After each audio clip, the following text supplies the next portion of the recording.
तो आइए आज शुरू करते हैं दोस्तों क्लास 12th का एक न्यू चैप्टर जिसका नाम है dual nature of matter and radiation. Hindi में उसका नाम है कण तथा तरंग की द्वैती प्रकृति। कण तथा तरंग की द्वैती प्रकृति यानी कि नाम से ही आपको दिख रहा है कि मैटर और रेडिएशन, मैटर और रेडिएशन, मैटर और रेडिएशन का ड्यूल नेचर यानी कि दो प्रकार के नेचर दिखाएंगे आपके सामने। लेकिन अभी तक आप जानते हैं कि जो मैटर होता है यानी कि जो मैटर है उसके पास कौन सी नेचर है, पार्टिकल नेचर है। यानी कि मैटर के पास कौन सी नेचर है, पार्टिकल नेचर यानी कि कण की प्रकृति होती है। अब रेडिएशन के पास कौन सा नेचर होता है, वेव नेचर होता है यानी कि तरंग, वेव नेचर यानी कि तरंग, पार्टिकल यानी कि कण। ठीक, तो जैसा कि आप हल्का फुल्का जानते होंगे लेकिन मैं आपको एग्जैक्ट बताता हूं कि आप कैसे डिफरेंशिएट कर पाएंगे कि क्या किसको आप मैटर कहेंगे और किसको आप रेडिएशन यानी कि तरंग कह पाएंगे, किसको आप कण यानी कि पार्टिकल कह पाएंगे। ठीक है, तो आइए देखते हैं। तो सबसे पहले अगर कण की बात किया जाए तो कण क्या चीज़ होता है, जिसके पास मास होता है, ठीक है, जो स्पेस घेरता है और जो हमको दिखाई दे सकता है। जरूरी नहीं कि हमको सारी चीज़ें दिखाई दें लेकिन दिखाई दे सकता है, ठीक है, मे बी। लेकिन तरंग की अगर बात करें तो उसके पास कोई मास नहीं होता, वो कोई स्पेस नहीं घेरता है और ना ही वो हमको दिखाई देता है। ठीक है, अगर मैं एग्जैक्ट डिफिनीशन की बात करूं आपको समझाने के लिए तो मैं कहूँगा कि जो कण होगा, ये जो बंदा कण है, इसको कैसे डिफाइन किया जाएगा। तो कण ऐसी चीज है जिसका प्रेजेंस, जिसकी उपस्थिति किसी एक पर्टिकुलर समय पे केवल एक जगह होगी, अलग अलग जगहों पे नहीं हो सकता। जैसे मान लीजिए मैं एक कण हूँ, आप एक कण है, मोबाइल एक कण है, मार्कर एक कण है, आपका ये बोर्ड एक कण है। तो इस सारी चीज़ों को जिसको मैंने बताया, हम, आप, ये मार्कर, ये बोर्ड, ये सारी चीज़ें किसी एक पर्टिकुलर टाइम पे अगर आप देखते हैं तो एक ही जगह पर उसकी जो प्रेजेंस है, उपस्थिति यानी पोजीशन क्या है, फिक्स है। वो एक ही समय पे अलग अलग जगहों पे उपस्थित नहीं है। ठीक है, बात समझ में आई। अब अगर मान लीजिए रेडिएशन की बात करें यानी कि जो तरंग प्रकृति रखती है, तो तरंग क्या होता है, ऐसी चीज जिसकी प्रेजेंस, जिसकी उपस्थिति एक ही समय पे, एक ही इंस्टेंट ऑफ टाइम पे अलग अलग जगहों पे हो सकती है। जैसे मान लीजिए मैं बोल रहा हूँ तो जो मेरा साउंड है, ध्वनि है जिसको आप बोलते हैं, मेरे मुंह से एक पर्टिकुलर कुछ चीज़ निकल रही है जिसको आप साउंड यानी कि वेव कहते हैं, साउंड यानी कि वेव कहते हैं यानी तरंग कहते हैं आप। तो जो ध्वनि है केवल एक पर्टिकुलर बंदे के कान में नहीं जा रही है कि मतलब वही बंदा आप मेरी आवाज़ को सुन पा रहा है, आप नहीं सुन पा रहे हैं। जो भी मेरे सामने होंगे 20 लोग, 50 लोग, सबको मेरी आवाज़ एकदम क्लियर सुनाई दे रही होगी। ठीक है, तो जो भी मेरे मुंह से निकल रहा है जिसको आप साउंड यानी कि ध्वनि कहते हैं, उसका एक ही समय पे जो प्रेजेंस है अलग अलग जगहों पे है। ठीक है, लेकिन अगर मान लीजिए क्वेश्चन अराई होता है कि भाई जो पास होगा उसको ज़्यादा सुनाई देगा, जो दूर होगा उसको कम सुनाई देता है, तो इसका फैक्टर क्या है, इंटेंसिटी यानी कि तीव्रता की। तो तीव्रता क्या होता है कि जैसे मान लीजिए, जैसे आप सोर्स जानते हैं, स्रोत क्या होता है यानी कि सोर्स क्या होता है, सोर्स होता है जिससे हमको कुछ चीज़ें मिलती हैं, प्राप्त होती हैं। ठीक है, तो अगर मेरे मुंह से ध्वनि निकल रही है, साउंड निकल रहा है, तो मैं क्या हूँ, ध्वनि या साउंड का क्या हूँ, सोर्स हूँ, स्रोत हूँ। ठीक है, अब जो बंदा स्रोत के यानी सोर्स के पास होगा उसको मेरी ध्वनि ज़्यादा ऊंचा सुनाई देगी, और जो जैसे जैसे मेरे से दूर होता जाएगा उसको मेरी आवाज़, मेरी ध्वनि क्या हो जाएगी, थोड़ा कम सुनाई देगी। ठीक है, तो ये मैटर किसका हुआ, तीव्रता का। बात समझ में आ रही है। तीव्रता शब्द, इंटेंसिटी शब्द आगे भी सीखेंगे इसमें क्या होता है, तो अभी तक इतना ही जानिए। बात समझ में आई।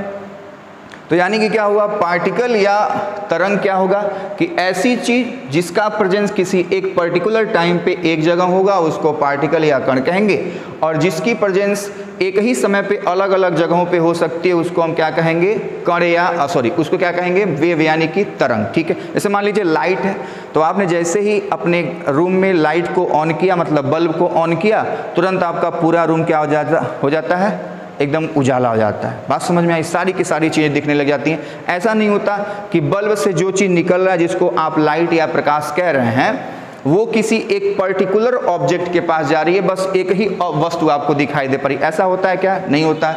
यानी कि जैसे ही एक समय पे आपने लाइट को ऑन किया, बल्ब को ऑन किया, सारे रूम में आपका लाइट फैल जा रहा है, ठीक है। तो एक समय पे जो लाइट की प्रेजेंस है यानी कि उपस्थिति है वो अलग अलग जगहों पे, इसलिए क्या है, लाइट क्या है, वेव है। साउंड क्या है, वेव है। लेकिन हम लोग क्या है, ये मार्कर, ये आपका बोर्ड, आपका मोबाइल, और आप क्या है, कण या पार्टिकल हैं। बात समझ में आई? तो बच्चों अभी तक हम जानते थे कि मैटर क्या है, पार्टिकल है यानी कि कण है, कण की प्रकृति दिखाता है, पार्टिकल नेचर दिखाता है। लेकिन रेडिएशन यानी कि जिसको आप हिंदी में विकिरण कहते हैं, क्या कहते हैं, विकिरण, और मैटर को आप क्या कहते हैं, पदार्थ। क्या कहते हैं, पदार्थ। तो जो पदार्थ होता है वो कण की प्रकृति दिखाता है, मैटर आपकी पार्टिकल की प्रकृति दिखाती है, रेडिएशन किसकी नेचर दिखाता है, वेव का, ठीक है। और हम जान चुके कि कण किसे कहा जाएगा, तरंग किसे कहा जाएगा, यानी कि what is wave and what is particle, ठीक। आगे बढ़ते हैं। लेकिन इस चैप्टर में जो पर्टिकुलर चैप्टर है आपका, नाम से ही दिख रहा है कि यहाँ लिखा गया है ड्यूल नेचर। ड्यूल नेचर यानी कि दो प्रकार का नेचर दिखाएगा। तो पार्टिकल, एक तो हो गया मैटर, पार्टिकल का नेचर दिखाता है, और यहाँ पे क्या दिखाएगा, वेव का नेचर दिखा रहा है। मतलब मामला बहुत ही खतरनाक है। बात समझ में आ रही? और यहाँ पे जो रेडिएशन है वो भी क्या दिखाएगा, पार्टिकल का नेचर दिखाएगा। किसका नेचर दिखाएगा, पार्टिकल का नेचर। तो बेसिकली बच्चों आप इस चैप्टर में बात किसकी करने जा रहे हैं, तो हम बात करेंगे लाइट का। किसका बात करेंगे, लाइट यानी कि प्रकाश का, ठीक है। तो प्रकाश आप जानते होंगे, लाइट जानते होंगे क्या होता है, एक वेव होता है। इसके पहले अभी तक हम यही जानते थे कि लाइट क्या होता है, वेव होता है, लाइट यानी कि वेव, ठीक। लेकिन अब आप जानेंगे कि लाइट क्या होता है, पार्टिकल भी होता है, कण प्रकृति भी दिखाता है। बात समझ में आ रही? अच्छा, तो पहले जब आपको लाइट के बारे में केवल वेव नेचर पता था तो सब लोग बहुत खुश थे, ठीक है। लेकिन एक अचानक से एक बंदा आता है जिन्होंने रिसर्च किया, मतलब एक्सपेरिमेंट किया, और उसने एक्सपेरिमेंटल चीज़ों से आपको सिद्ध करके दिखाया कि जो लाइट है वो पार्टिकल का नेचर भी रखता है। ऐसा नहीं कह सकते कि लाइट पार्टिकल है, ठीक है। एक न्यूटन साहब थे, न्यूटन साहब को आप जानते ही होंगे, न्यूटन बाबा, है ना। तो न्यूटन साहब ने लाइट को क्या कह दिया, पार्टिकल कह दिया, और बहुत ही बुरी तरह से फंस चुके थे, है ना। न्यूटन ने क्या कह दिया, लाइट क्या है, पार्टिकल है, कण है। और उसके हिसाब से उन्होंने एक थ्योरी दी जिसका नाम है कॉस्पाकुलर थ्योरी। कॉस्पाकुलर थ्योरी यानी कि हिंदी में इसका नाम है कणिका सिद्धांत। क्या नाम है, कणिका सिद्धांत। इस सिद्धांत में न्यूटन ने कहा कि भाई जो आपका लाइट है वो क्या है, पार्टिकल है यानी कि कण है। लेकिन बहुत बुरे से फंस चुके थे। कैसे? सारे वैज्ञानिकों ने कहा भैया अगर आपकी लाइट पार्टिकल है और आप जानते हैं कि लाइट की स्पीड कितनी है, तो लाइट की स्पीड आप बच्चों जानते हैं कि 3 × 10⁸ मीटर पर सेकेंड होती है। इतनी भयंकर स्पीड है। तो यानी कि बल्ब से कुछ निकल रहा है जिसको आप लाइट यानी कि पार्टिकल, लाइट यानी कि प्रकाश कह रहे हैं। अब उसके चीज़, अब मान लीजिए न्यूटन ने कह दिया कि वो पार्टिकल से बना हुआ है, वो पार्टिकल है, तो यानी कि उससे जो भी चीज़ निकलेगा पार्टिकल है, और इतनी तीव्र गति से आ रही है। तो अगर मान लीजिए छोटा सा भी कोई चीज़ है जो बहुत ही स्पीड से आएगा, इतनी भयंकर स्पीड से आएगा और आपकी आंखों में पड़ता है, आपके शरीर पे पड़ रहा है आपका प्रकाश, तो आपको क्षति पहुंचा सकता है, आपको डैमेज कर सकता है। तो न्यूटन साहब यहाँ पे बहुत ही बुरी तरह से फंस चुके थे। बात समझ में आई? फिर एक बंदा आता है जिसका नाम है आइंस्टाइन। क्या नाम है? आइंस्टाइन। तो उसने इस चीज़ को समझ लिया था कि भाई अगर केवल हम पार्टिकल कह देंगे तो बहुत बुरी तरह से फंस जाएंगे। तो उन्होंने पार्टिकल कहा नहीं, उन्होंने कहा कि जो आपका लाइट है किसका नेचर दिखाता है, पार्टिकल का भी नेचर दिखाता है और वेव का नेचर भी दिखाता है। इसलिए चैप्टर का नाम क्या है, dual nature of matter and radiation, ठीक है। अच्छा, तो कहने का मतलब क्या हुआ, आपको समझ में आ गई वो चीज़ें कि मतलब लाइट दो चीज़ कैसे हो सकता है, एक ही चीज़ दो चीज़ों को कैसे रिप्रेजेंट कर सकता है ना। तो आइंस्टाइन ने कहा आपको देखकर देखता रह गया। मतलब बहुत ही भयंकर चीज़ें हैं लाइट, है ना। मतलब आज तक किसी को समझ में नहीं आया कि लाइट है क्या चीज़। बात समझ में आ रही है?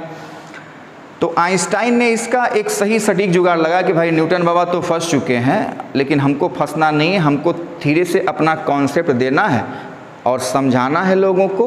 बात समझ में? अब वो चीज़ हुई, न्यूटन मतलब आइंस्टाइन ने अपना एक कॉन्सेप्ट दिया। उन्होंने न्यूटन की तरह एकदम नहीं कह दिया कि लाइट एक पार्टिकल, उन्होंने कहा कि लाइट पार्टिकल का नेचर रखता है।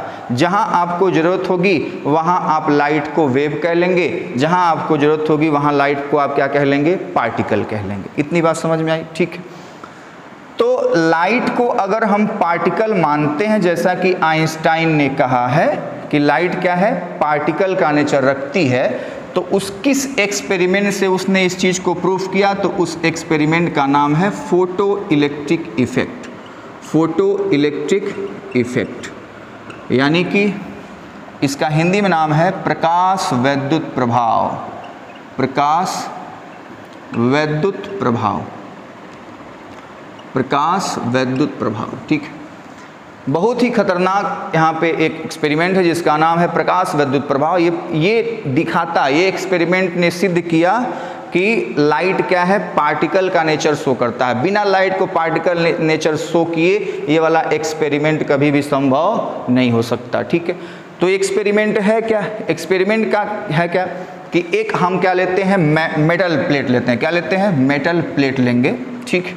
तो मेटल प्लेट में आप जानते हैं दोस्तों कि ढेर सारे क्या होते हैं? Free electrons. फ्री इलेक्ट्रॉन्स यानी कि धातु की प्लेट है ये। क्या है? मेटल प्लेट, यानी कि धातु की प्लेट है। धातु प्लेट, धातु की प्लेट। इसमें क्या है? ढेर सारे फ्री इलेक्ट्रॉन्स यानी कि मुक्त इलेक्ट्रॉन्स होंगे। आइंस्टाइन ने कहा इस पे आप रेडिएशन डालिए, यानी कि प्रकाश को डालिए, यानी कि लाइट को आप डाल रहे हैं। ठीक है। तो यहाँ से इलेक्ट्रॉन निकल रहा है, यहाँ से इलेक्ट्रॉन क्या हो रहा है? इमिट हो रहा है, निकल रहा है। और इस पूरे फिनोमिना को ही क्या कहा जाता है? Photo electric effect. तो डिफिनीशन क्या हुआ? ठीक है, कि किसी धातु की प्लेट पर, किसी मेटल प्लेट पर रेडिएशन को डालने से उस धातु की प्लेट, उस मेटल प्लेट से इलेक्ट्रॉन इजेक्ट आउट होते हैं, मतलब बाहर निकलते हैं। तो इस पूरे प्रक्रिया को हम क्या कहेंगे? प्रकाश वैद्युत प्रभाव। ठीक है। किसी धातु की प्लेट पर, किसी धातु की प्लेट पर प्रकाश को डालने से धातु की प्लेट से इलेक्ट्रॉन को बाहर निकलने का जो ये फिनोमिना है वो क्या कहलाएगा? प्रकाश वैद्युत प्रभाव, यानी कि फोटो इलेक्ट्रिक इफेक्ट। अब बात होगी कि क्या कितना भी अमाउंट में, कितनी भी मतलब एनर्जी का प्रकाश आप डालेंगे तो क्या ये इलेक्ट्रॉन निकल जाएगा? तो ऐसी बात नहीं है।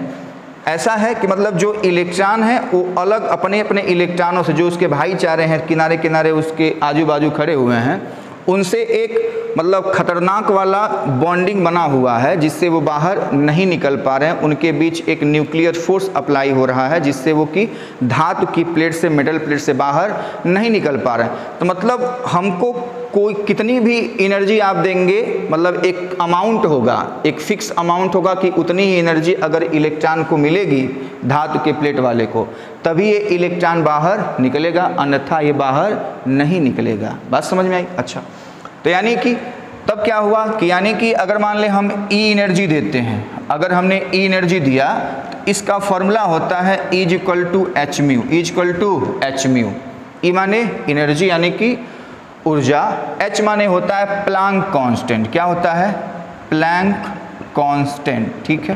प्लांक नियतांक जिसकी वैल्यू होती है 6.62 - 34, 6.62 × 10⁻³ होता है। म्यू क्या होता है? फ्रीक्वेंसी। क्या होता है? फ्रीक्वेंसी यानी कि आवृत्ति। आवृत्ति आप जानते ही हैं। ठीक है, कि कोई भी अगर मान लीजिए अगर हम पार्टिकल मान लेते हैं तो पार्टिकल आ रहा है पर सेकेंड में कितना वो वाइब्रेशन करता है, ऐसे आप फ्रीक्वेंसी यानी कि आवृत्ति को समझ सकते हैं। ठीक, आइए, तो यानी कि उन्होंने कहा कि भाई कोई भी एनर्जी आप इसको देंगे तो इलेक्ट्रॉन नहीं निकलेगा, एक सफिशिएंट अमाउंट ऑफ एनर्जी चाहिए जिससे कि आप इलेक्ट्रॉन को यहाँ से बाहर निकाल सकते हैं। तो अगर आपको सफिशिएंट एनर्जी आपने दिया और यहाँ पे इलेक्ट्रॉन क्या किया? बाहर निकला, तो इस पूरे फिनोमिना को हम क्या कहेंगे? Photo electric effect. Photo electric effect. अच्छा, अब क्या हुआ? तो आइंस्टाइन ने कहा कि भैया ऐसा होता है कि जब इस इलेक्ट्रॉन को हमने सफिशिएंट एनर्जी E बराबर दे दिया, ठीक है, अब ऐसा भी नहीं कि मतलब इसके पास कुछ अमाउंट में एनर्जी चाहिए, उतनी एनर्जी के बाद ही ये बाहर निकल सकता है, तो वो एनर्जी कहलाती है कार्यफलन यानी कि वर्क फंक्शन। कार्यफलन यानी कि वर्क फंक्शन की वर्क फंक्शन यानी कि ऐसी मिनिमम एनर्जी जो इस इलेक्ट्रॉन को रिक्वायर्ड है तभी ये बाहर निकल सकता है, उसको हम क्या कहेंगे, work function. Minimum energy to required eject out electron from metal surface. Minimum energy required to eject electron from metal surface is called work function. ऐसी न्यूनतम ऊर्जा जिससे कि मुक्त इलेक्ट्रॉन किसके, धातु के, बाहर निकल सके, क्या कहलाएगा, वर्क फंक्शन। इसको रिप्रेजेंट करते हैं मित्रों फाई से। किसे रिप्रेजेंट करेंगे, फाई से, ठीक है। इसका जो यूनिट होता है वो क्या होता है, इलेक्ट्रॉन वोल्ट। क्या होता है, इलेक्ट्रॉन वोल्ट, मतलब ऊर्जा का एक और मात्रक है जिसको आप कहेंगे इलेक्ट्रॉन वोल्ट। इलेक्ट्रॉन मतलब होता है आपका इलेक्ट्रॉन पर चार्ज, यानी कि 1.6 × 10⁻⁻19 और ये हो जाएगा जूल में कन्वर्ट हो जाएगा। किस में हो जाएगा, जूल में। बात समझ में आई, ये तो बात की बात है, ठीक है। तो अभी तक आपने क्या सीखा कि अगर किसी मेटल प्लेट से इलेक्ट्रॉन को बाहर निकालना तो हमें एक सफिशिएंट अमाउंट में ऊर्जा चाहिए, एनर्जी चाहिए। कुछ भी एनर्जी देने से इलेक्ट्रॉन बाहर नहीं निकलेगा, ठीक है। तो हमने एक सफिशिएंट अमाउंट में एनर्जी दिया और इस ये वाला धातु के प्लेट से इलेक्ट्रॉन बाहर निकला और उस पूरे फिनोमिनो को हम क्या कर रहे हैं, फोटो इलेक्ट्रिक इफेक्ट यानी कि प्रकाश विद्युत प्रभाव। और जो मिनिमम अमाउंट एनर्जी चाहिए जिसके की बाद इलेक्ट्रॉन निकल सकता है, इलेक्ट्रॉन निकल सकता है, उस मिनिमम अमाउंट एनर्जी को आप क्या कर रहे हैं, वर्क फंक्शन। क्या कह रहे हैं, वर्क फंक्शन, ठीक है। बात समझ में आई। अच्छा, और जो सफिशिएंट एनर्जी मतलब जो आप यहाँ से देना चाहते हैं, म्यू में मतलब क्या होता है, फ्रीक्वेंसी यानी कि आवृत्ति। तो जो मिनिमम अमाउंट ऑफ फ्रीक्वेंसी आप डालेंगे जिससे कि इलेक्ट्रॉन यहाँ से इजेक्ट आउट होगा, उसको हम कहते हैं थ्रेशोल्ड फ्रीक्वेंसी। तो सबसे पहले आपने सीखा फर्स्ट वन क्या, कि सबसे पहले क्या होता है, आप एनर्जी देंगे कितने अमाउंट में, H = h𝛎 अमाउंट में एनर्जी देंगे। लेकिन ये अमाउंट जो होता है कोई भी अमाउंट देने से काम नहीं चलने वाला, एक सफिशिएंट अमाउंट होगा, एक सफिशिएंट अमाउंट होगा। फिर हमने दूसरी बात की किसके बारे में, वर्क फंक्शन के बारे में। किसके बारे में, वर्क फंक्शन के बारे में हमने बात की, कार्यफलन। किसके बारे में, कार्यफलन के बारे में। और इसको रिप्रेजेंट किया जा रहा है फाई से।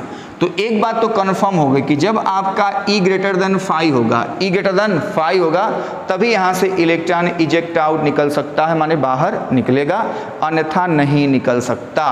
अगर E < 5 है तो फोटो इलेक्ट्रिक इफेक्ट को देखा नहीं जा सकता। अगर ऐसा कंडीशन है तभी हम फोटो इलेक्ट्रिक इफेक्ट को देख सकते हैं, ठीक है। बात समझ में आई, यानी कि कंडीशन क्या होना चाहिए, E > 5। अब दो डिफिनीशन और आता है, थर्ड वन क्या होता है, हम बात करते हैं थ्रेशोल्ड फ्रीक्वेंसी की। थ्रेशोल्ड फ्रीक्वेंसी यानी कि देहली आवृत्ति, देहली आवृत्ति, देहली आवृत्ति। अब ये क्या होता है, वही एनर्जी से ही डिफिनीशन है कि मतलब हमने देखा कि कुछ सफिशिएंट अमाउंट में मिनिमम एनर्जी चाहिए कि जिससे इलेक्ट्रॉन बाहर निकले, कुछ भी ऊर्जा देने से काम नहीं चलने वाला, ठीक है। तो ऐसी मिनिमम फ्रीक्वेंसी जिससे कि फोटो इलेक्ट्रिक इफेक्ट का फिनोमिना हो सके, ऐसी मिनिमम अमाउंट ऑफ एनर्जी जिससे कि इलेक्ट्रॉन मेटल प्लेट से बाहर निकल जाए, ठीक है, उसको हम क्या कहेंगे, थ्रेशोल्ड फ्रीक्वेंसी यानी कि देहली आवृत्ति। Minimum frequency required to eject out electron from metal surface is called threshold frequency. ऐसी न्यूनतम आवृत्ति जिससे कि धातु इलेक्ट्रॉन धातु से बाहर निकल सके, धातु से बाहर निकल सके, उसको हम क्या कहेंगे, देहली आवृत्ति। चौथा पॉइंट है जिसके बारे में हम बात करेंगे, उसका नाम है थ्रेशोल्ड वेवलेंथ।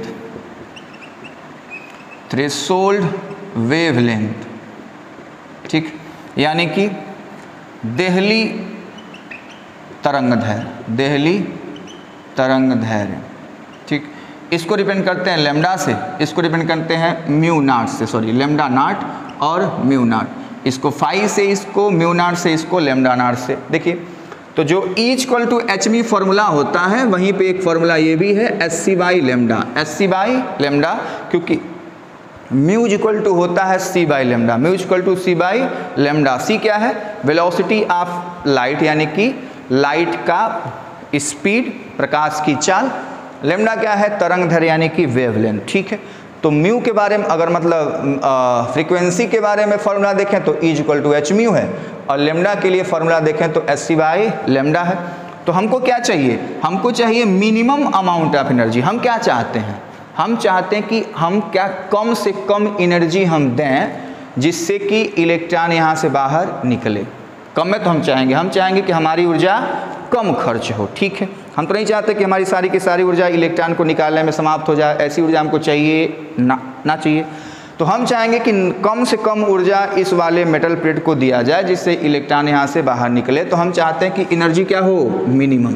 ठीक है, तो अगर एनर्जी मिनिमम कब होगी? जब म्यू मिनिमम होगा, क्योंकि एच तो कांस्टेंट हो गया। ठीक है, अगर म्यू मिनिमम होगा तो ई मिनिमम हो जाएगा। तो इसलिए डिफिनीशन बना है किसका? थ्रेशोल्ड फ्रीक्वेंसी, यानी कि देहली आवृत्ति का। क्या बना है कि ऐसी मिनिमम आवृत्ति जिससे कि इलेक्ट्रॉन धातु प्लेट से बाहर निकल जाए। ठीक, अब अगर हम तरंग दैर्घ्य के बारे में बात करेंगे तो हमको ई मिनिमम चाहिए, तो यानी कि लेमडा को मैक्सिमम चाहिए। तो लेमडा क्या हो जाएगा? Maximum wavelength to required eject out electron from metal surface, maximum wavelength to required eject out electron from metal surface, यानी ऐसी अधिकतम तरंग दैर्घ्य जिससे कि इलेक्ट्रॉन धातु की सतह से बाहर निकल सकता है, उसको हम क्या कहेंगे? देहली तरंग दैर्घ्य। क्या कहेंगे? देहली तरंग दैर्घ्य। तो आप जान गए, मतलब मोटी मोटा क्या होता है कि हमने ई ऊर्जा दी, ई एनर्जी दी यहाँ पे मेटल प्लेट को, यानी कि धातु के प्लेट को, और ये जो ऊर्जा आप बाहर से दे रहे हैं, ठीक है, उसके लिए भी कंडीशन है कि कंडीशन ये है कि आप कुछ भी ऊर्जा देंगे तो ये इलेक्ट्रॉन बाहर नहीं निकलेगा, उसके लिए कुछ सफिशिएंट अमाउंट ऑफ एनर्जी की रिक्वायरमेंट होगी। तो उसी सफिशिएंट अमाउंट ऑफ एनर्जी को आप क्या कह रहे हैं? कार्यफलन, यानी कि वर्क फंक्शन, जिसको आप फाई से डिनोट कर रहे हैं। तो एक बात क्लियर होगी कि E ग्रेटर देन फाई होता है, E ग्रेटर देन फाई होता है। ठीक है, तभी ये फिनोमिना देखा जा सकता है। लेकिन क्या ये फिनोमिना 100% ऐसा होगा जब एक कंडीशन हो सकता है? तो आंसर है नहीं। ठीक, अब होता क्या है तो आइए देखते हैं। होता क्या, मान लीजिए आपने ऊर्जा दे दी। ठीक है, जैसे मान ले आप 10 इलेक्ट्रॉन वोल्ट की एनर्जी आप इसको दे रहे हैं, और इसका वर्क फंक्शन मान लीजिए कुछ है, मान लीजिए 5 इलेक्ट्रॉन वोल्ट है, 5 इलेक्ट्रॉन वोल्ट है। बस समझ में आया? इसने ऊर्जा दी तो यानी कि इलेक्ट्रॉन निकल सकता है, इलेक्ट्रॉन निकल सकता है। हमने एनर्जी दी तो मतलब इसने अपने आजू बाजू जो मतलब इसमें न्यूक्लियर फोर्स लग रहा है उससे तो वो निकलना चाह रहा है, निकल रहा है। लेकिन क्या अकेला है क्या ये? नहीं, अकेला नहीं है, ढेर सारे लोग इसको आजू बाजू घेर रखे हैं। ठीक है, तो मतलब वो चलना तो चाहा, अब वो चलेगा तो और लोगों से क्या करेगा? टकराएगा, टक्कर खाएगा। तो जब कोई ऑब्जेक्ट एक दूसरे ऑब्जेक्ट से टक्कर खाता है तो उसकी एनर्जी क्या होती है? लॉस होती है। क्या होगा? लॉस होगा। तो यानी कि जो इलेक्ट्रॉन यहाँ से इससे ऊर्जा पाया है वो क्या करेगा? आपस में टकराने में अपनी ऊर्जा को क्या करता है? समाप्त कर देता है, खत्म कर देता है। ये भी कंडीशन हो सकता है। ठीक है, तो कहने का मतलब 100% नहीं कह सकते कि अगर ये कंडीशन होगा तो इलेक्ट्रॉन वहाँ से बाहर निकलेगा ही, इलेक्ट्रॉन वहाँ से बाहर निकलेगा ही। बात समझ में आ रही? उम्मीद करता हूँ इतनी बातें आपको समझ में आई होंगी, क्लियर। ठीक, आगे बढ़ते हैं। अच्छा, एक बात अब करते हैं। तो आइंस्टाइन ने कहा भाई कि प्रकाश को डाला जा रहा है, प्रकाश को डाला जा रहा है और इलेक्ट्रॉन यहाँ से बाहर निकल रहा है। तो सर जी यहाँ पे कहाँ पता लग रहा है कि ये पार्टिकल नेचर है? कहाँ पे पता लग रहा है कि ये पार्टिकल नेचर? अब ये देखो, जैसे मान ले कि यहाँ पे ढेर सारी बॉलें रखी गई हैं। अब मैं यहाँ से बॉल को डालूंगा तभी तो बॉल निकल के बाहर निकल सकता है। ठीक है, मतलब बॉल को बॉल ही मार सकता है। पार्टिकल से अगर पार्टिकल को निकालना है, इलेक्ट्रॉन क्या है? पार्टिकल है, इसके पास मास है कि नहीं है?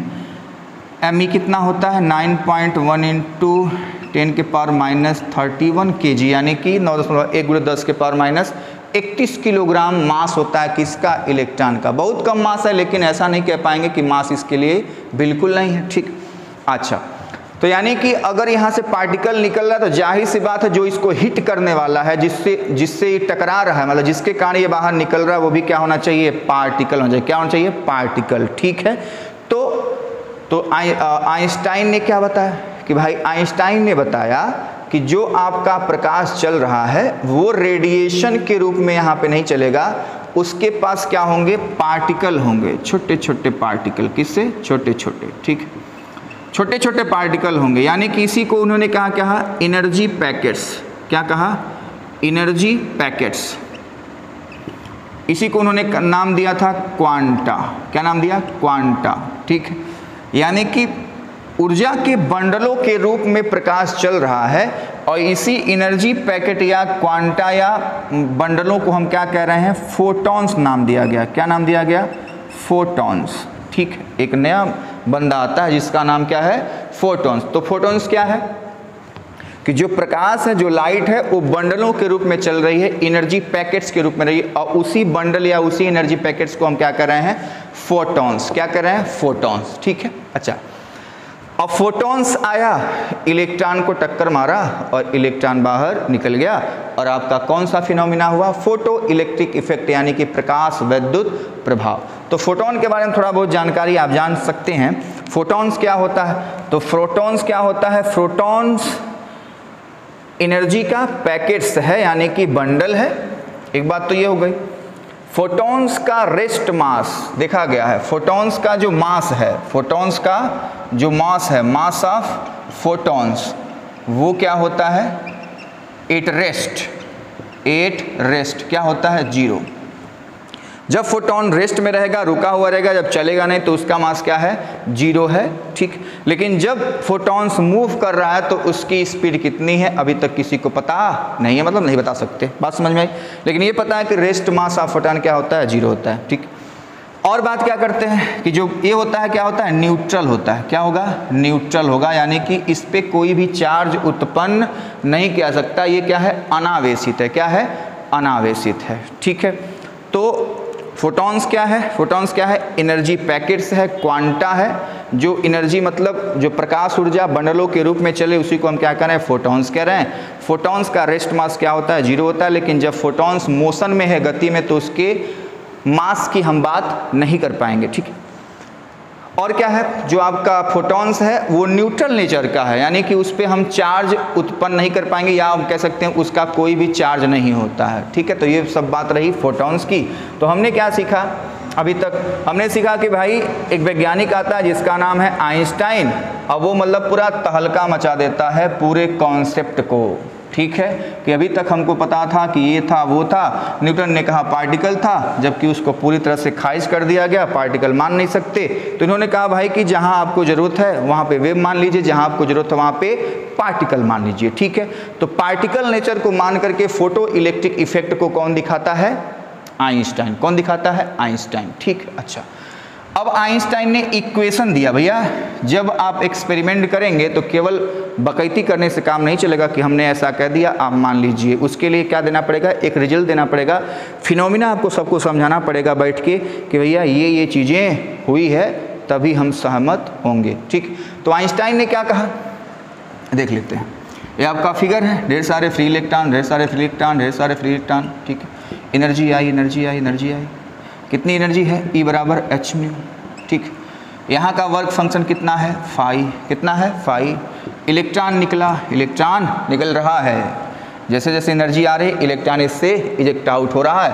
तो फर्स्ट पॉइंट क्या है कि जो हमारा E है ज़्यादा होना चाहिए, किससे, फाई से। लेकिन हम ये जान गए कि 100% ऐसा नहीं है कि इलेक्ट्रॉन निकलेगा ही, इलेक्ट्रॉन निकलेगा। अच्छा, एक बात और कि जो इलेक्ट्रॉन निकल जाता है उसको हम कहते हैं फोटो इलेक्ट्रॉन्स। क्या नाम है उसका, फोटो इलेक्ट्रॉन्स। ठीक है, यानी कि प्रकाश इलेक्ट्रॉन, प्रकाश इलेक्ट्रॉन। जो इलेक्ट्रॉन बाहर निकल गया उसका नाम है फोटो इलेक्ट्रॉन, यानी कि प्रकाश इलेक्ट्रॉन। जो इसके भीतर है उसका नाम है फ्री इलेक्ट्रॉन्स, यानी कि मुक्त इलेक्ट्रॉन। ठीक है, एनर्जी आ रही है, इलेक्ट्रॉन निकल रहा है, जो निकल जा रहा है उसका नाम है फोटो इलेक्ट्रॉन, यानी कि प्रकाश इलेक्ट्रॉन। तो पहला पॉइंट ये है। तब एनर्जी कंजर्वेशन के रूल से, एनर्जी कंजर्वेशन का रूल लगेगा। क्या कहता है भैया, एनर्जी कंजर्वेशन कहता है कि एनर्जी को ना तो हम उत्पन्न कर सकते हैं ना ही नष्ट कर पाएंगे।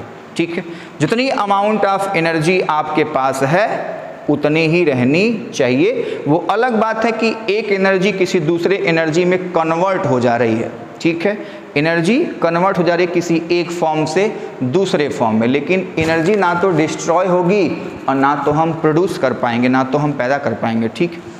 तो आइंस्टाइन ने कहा कि भैया जो आप एनर्जी दे रहे हैं कैपिटल ई, वो कहाँ कहाँ जा रहा है, वो इसके वर्क फंक्शन में जा रहा है, और जो इलेक्ट्रॉन निकला चलते चलते बेचारा मान लीजिए दरवाजे तक पहुंच गया है, अब उसके पास कुछ एनर्जी है, अब उस एनर्जी से बाहर निकलेगा, जब बाहर निकलेगा उसके पास कौन सी एनर्जी है, काइनेटिक एनर्जी। कौन सी एनर्जी है, काइनेटिक एनर्जी, ठीक है।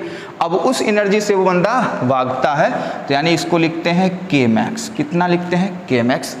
तो इक्वेशन क्या हुआ, is equal to 5 plus K max, is equal to 5 plus K max, ठीक। हम के मैक्स निकालना चाहते हैं तो के मैक्स क्या हो जाएगा, ई माइनस 5। और अभी हमने कहा कि ई का फॉर्मूला होता है एच म्यू, इसी को लिख सकते हैं एच सी बाई लेमडा। उसी प्रकार फाई भी एक मिनिमम एनर्जी है, तो उसको हम लिखेंगे एच म्यू नॉट और इसको लिख देते हैं H C by lambda not, ठीक। एच म्यू नॉट और H C by lambda not. अब दोनों की वैल्यू पुट करेंगे तो यहाँ हो जाएगा H mu minus H mu not, ये है आपका के मैक्स।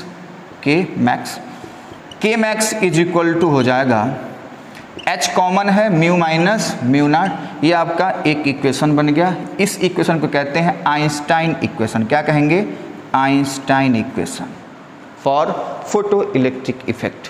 फोटो इलेक्ट्रिक इफेक्ट का आइंस्टाइन इक्वेशन है ये। अगर लेमडा के रूप में इसी इक्वेशन को लिखना चाहते हैं तो हम लिखेंगे K max is equal to h C by lambda minus h C by lambda naught. K max is equal to h c को कॉमन ले लेंगे 1 by lambda minus 1 by lambda naught, ये आपका दूसरा इक्वेशन हो गया, ठीक। तो ये लेमडा के रूप में इक्वेशन है, ये आपका म्यू के रूप में इक्वेशन है। यानी कि हम एक फाइनल अगर इक्वेशन लिखना चाहें तो आप ये लिख सकते हैं कि K max is equal to half m v max का square is equal to H mu minus mu naught is equal to h c 1 by lambda minus 1 by lambda naught. क्या इतनी बात समझ में आई, ठीक। तो इस इक्वेशन को हम क्या कहते हैं, आइंस्टाइन का इक्वेशन फोटो इलेक्ट्रिक इफेक्ट के लिए। फोटो इलेक्ट्रिक इफेक्ट का आइंस्टाइन का इक्वेशन ये आपके लिए मोस्ट इम्पॉर्टेंट है, ठीक है। तो ये फिगर बनाया जाएगा और यहाँ से काम स्टार्ट किया जाएगा, बहुत ही आसान इक्वेशन है, ठीक है दोस्तों। तो उम्मीद करता हूँ आपको ये लेक्चर पसंद आया होगा। धन्यवाद।